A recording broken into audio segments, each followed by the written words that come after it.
Assalamualaikum warahmatullahi wabarakatuh. Perkenalkan, nama saya Novanda Eka Revani dari Offering C9 PG PAUD. Di sini saya akan mendongeng dengan judul dongeng Kelinci yang Rakus. Pada suatu hari, ada seekor kelinci yang rakus. Dia selalu saja merasa lapar. Di pikirannya hanya ada makan, dan makan. Dia bisa makan sepanjang hari dan makan sepanjang malam. Keesokan harinya, sekelompok kelinci termasuk si kelinci rakus itu menyerbu ladang sayuran. Mereka semua makan dengan lahap.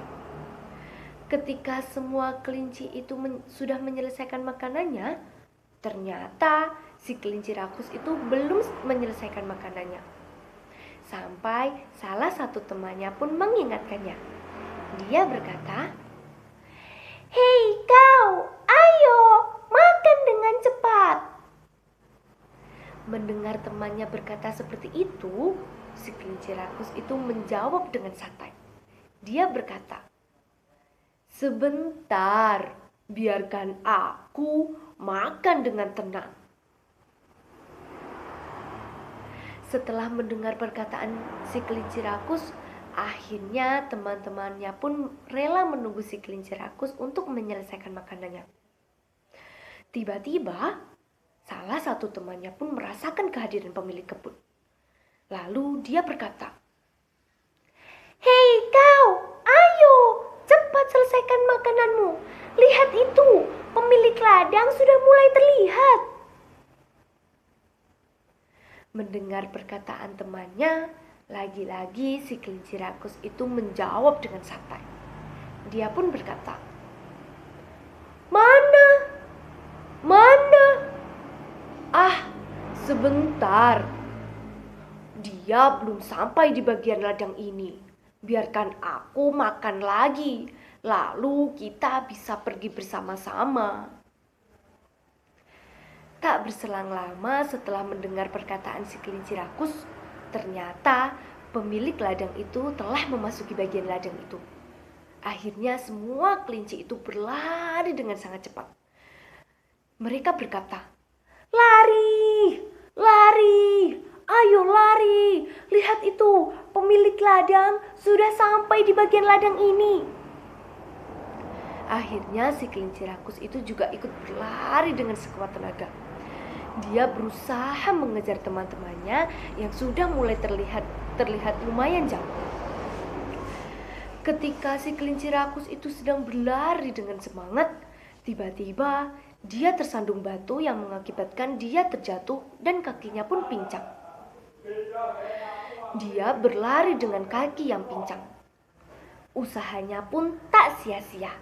Akhirnya dia sampailah di halaman rumahnya. Setelah dia merasa sudah aman dari kejaran si pemilik kebun, akhirnya dia memutuskan untuk berhenti berlari dan beralih untuk berjalan. Ketika sedang berjalan santai, tiba-tiba ada seekor rubah di belakangnya. Menyadari keberadaan si rubah, si kelinci rakus itu langsung berlari untuk menuju ke rumahnya. Semua teman-temannya pun sudah memasuki rumah. Ketika hendak ingin memasuki rumah, si kelinci rakus itu terjepit di tengah-tengah pintu karena perut dia yang besar akibat terlalu banyak makan. Teman-teman si kelinci rakus itu menarik si kelinci dari dalam rumah. Tak kalah cerdik, si rubah itu menarik ekor kelinci dari luar rumah. Si kelinci itu pun berteriak kesakitan. Setelah beberapa lama ada tarik-menarik, akhirnya si kelinci rakus itu berhasil memasuki rumah. Sayangnya, dia harus kehilangan ekornya karena tarikan rubah yang sangat kuat. Dia pun merasakan kesakitan. Lalu dia menyadari karena kejadian hari ini akibat dia mempunyai sifat yang serakah. Setelah kejadian itu, Akhirnya si kelinci itu berubah menjadi kelinci yang baik dan dia tidak mempunyai sifat yang serakah lagi. Terima kasih. Wassalamualaikum warahmatullahi wabarakatuh.